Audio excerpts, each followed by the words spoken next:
Eres bienvenido al canal de Victoria Peñaranda, tu canal y tu casa. Bueno, han sido unos días especiales. Yo me imagino que muchos de vosotros celebraréis estas fiestas, no personalmente, pero a los que lo hacéis os deseo lo mejor y a los que no también, obviamente, porque lo que yo quiero es que la familia del canal sea feliz.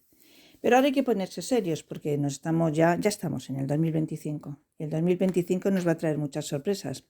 Es un año especial, es un año en el que ya de por sí en el 24 han sucedido cosas. Os invito a las charlas que tengo ahí explicando el propósito de lo que sucedió en Valencia, en Notre Dame y en otros lugares y qué tiene que ver esto con la Agenda 2030. De hecho, lo vemos en los metros, lo vemos en las portadas, en fin, todo el mundo habla acerca de ello, pero creo que al final pocos estamos entendiendo qué es la Agenda 2030 y quiénes son los que desean imponerla y para qué. Así que hoy vamos a hablar un poquito más en serio acerca del proyecto de las élites globales. Pero empecemos desde el 1 que está antes del 2. Antes de hablar de la Agenda 2030, tenemos que comprender quiénes son estas élites globales, quiénes están detrás de esta iniciativa. Porque las élites no son solo personas con poder político, sino un grupo selecto de individuos y corporaciones con una influencia monumental, pero monumental, sobre la economía, la política y la cultura mundial. Estos grupos incluyen multinacionales, banqueros internacionales, fundaciones privadas, que ya hablaremos de ello, y grandes familias que han acumulado una riqueza y un poder inmensos, mucho más allá de lo que los gobiernos democráticos pueden controlar. La Agenda 2030 es solo una parte de un plan mucho mayor, un plan globalista que busca consolidar aún más el poder de estas élites sobre la humanidad. Esta agenda que se nos presenta como un esfuerzo para salvar el planeta y mejorar las condiciones de vida, en realidad es una estrategia para tener controlada la humanidad a través de políticas y regulaciones que favorecen el corporativismo y limitan las libertades individuales. Ahora bien, cuando hablamos de las élites, ¿a quién nos referimos? Pues no me estoy refiriendo a presidentes de países o figuras públicas conocidas. Las élites verdaderas son aquellas corporaciones multinacionales que dominan sectores de la economía mundial: energía, telecomunicaciones, tecnología, farmacéutica, alimentación, etc. Estas entidades tienen una influencia directa en los gobiernos, muchas veces incluso dictando las políticas o promoviendo leyes que favorecen sus intereses. Un ejemplo claro de esto es el poder que tienen las grandes corporaciones tecnológicas, que no solamente influyen en las decisiones políticas, sino también en cómo nos vamos comportando nosotros, en cómo nos comportamos, cómo pensamos. ¿Gracias a qué? A los algoritmos que controlan nuestras redes sociales y plataformas de búsqueda. Y si no, comprobarlo. ¿Queréis saber sobre un calzado? Os va a salir rápidamente. ¿Queréis saber sobre una ciudad? Decidlo y ahí está.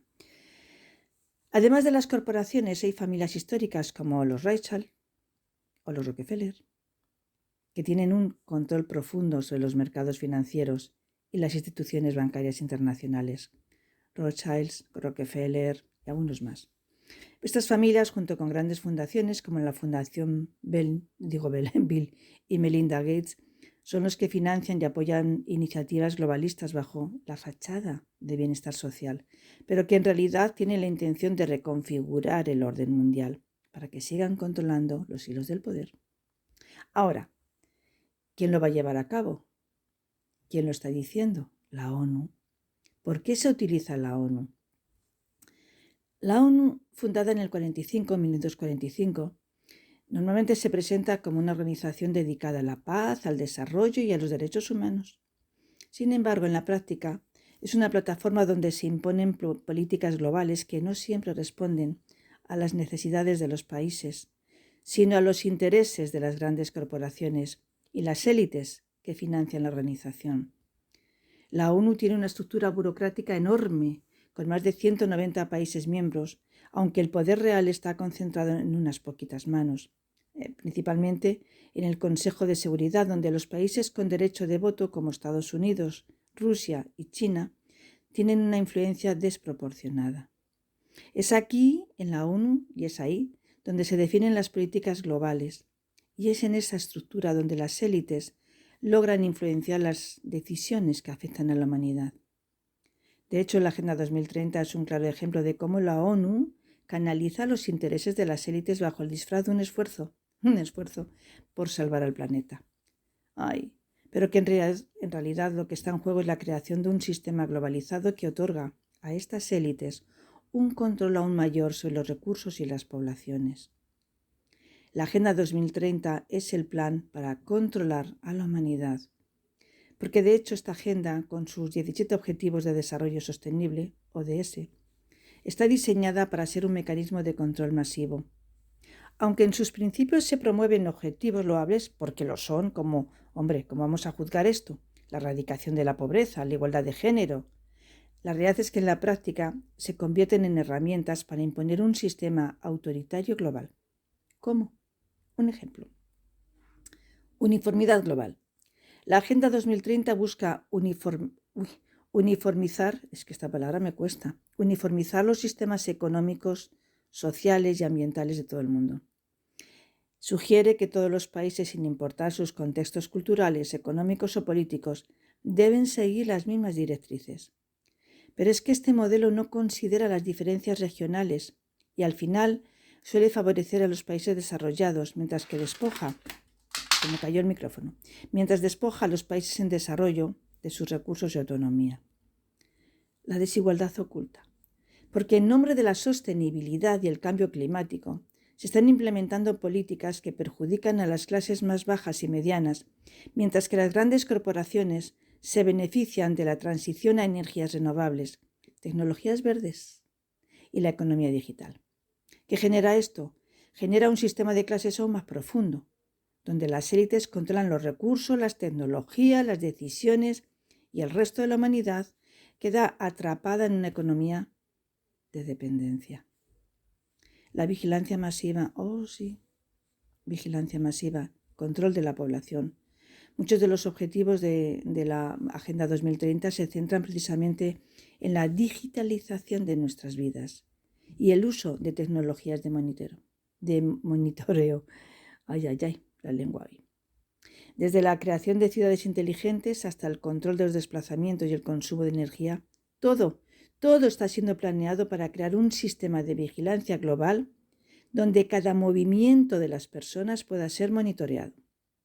Y esto no es solamente una invasión a la privacidad, que ya es muy grave. Es un paso hacia un sistema totalitario, donde las libertades individuales, tu libertad, quedará sometida al control de los gobiernos y de las grandes corporaciones. Manipulación de las culturas. De hecho, uno de los objetivos más controvertidos de la agenda es su impulso a la igualdad de géneros y a los derechos de las minorías, pero en una forma que muchos interpretan como un intento de imponer, lo interpreto así de hecho, como un intento de imponer valores globales que van en contra de las tradiciones y culturas locales.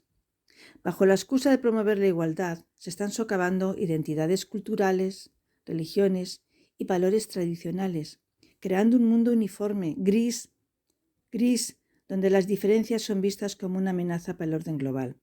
Está pasando la lucha de géneros, está pasando la sexualización de los niños, la hipersexualización de los niños y otras cosas más. La destrucción de la economía local. El sistema económico globalista propuesto por la Agenda 2030 es uno donde las grandes multinacionales tienen el control de los mercados. Ya está pasando, pero las pequeñas empresas y los emprendedores, especialmente en los países más pobres, desgraciadamente, serán arrasados por la competencia de gigantes corporativos que dominan la tecnología, los recursos naturales y la innovación. Y esto no es un camino hacia la prosperidad para todos. Esto es una destrucción de las economías locales que depende de las grandes élites. En conclusión, ¿qué está en juego? ¿Qué está en juego realmente? Lo que está en juego es mucho más que el bienestar del planeta. Es que la Agenda 2030 es una estrategia para imponer un nuevo orden mundial, donde las élites globales, a través de organizaciones como la ONU, controlen todos los aspectos de nuestra vida. ¿No te hierve un poco la sangre? Desde el dinero que ganaremos hasta lo que comeremos, lo que creeremos y cómo nos moveremos por el mundo, todo estará determinado por un sistema autoritario y globalista que eliminará las libertades individuales y consolidará el poder en manos de unos poquitos. ¿No te encoge el estómago? Es que no es una lucha por la sostenibilidad, es una lucha por el control total. Porque en definitiva, el fin último de la Agenda 2030 es la destrucción de la humanidad tal como la conocemos. La creación de un mundo donde las personas no tengan libertad, donde todo esté monitoreado, donde todo esté controlado y donde las élites y los amos que están por encima de ella queden en la cima sin que nadie pueda jamás desafiar su poder. La Agenda 2030 es la última jugada de las élites para crear un sistema totalitario y global. Y si no despertamos a tiempo, será el final de la humanidad tal como la conocemos. En fin, últimamente lo que me pasa es que estoy bastante revoltosa, porque empiezo a asustarme, porque siempre he pensado que estos 2-3 últimos años las personas tendríamos la capacidad de poder reaccionar, racionalizar, de poder distinguir, de poder ir un poco más allá, que vayamos viendo estos pequeños movimientos que se están llevando a cabo en todos los países, especialmente en España además, que se puedan ver esos pequeños movimientos dentro de un marco mucho mayor. Y como no ocurre, pues a veces me pongo seria. Y esta vez quizás sea un poco aburrido, pero creo que de alguna manera, y me quito esa espinita, he hablado acerca de esto de la Agenda 2030. Así que cada vez que vayas a tomar el metro y lo veas ese cartel, recuerda, estamos en las últimas fases de ella, así que para que comience un nuevo orden mundial y tu libertad de pensamiento, de palabra y de acción queda absolutamente rota. Tendremos charlas más alegres. Nos vemos en nada. Sed felices y cuidaros para siempre.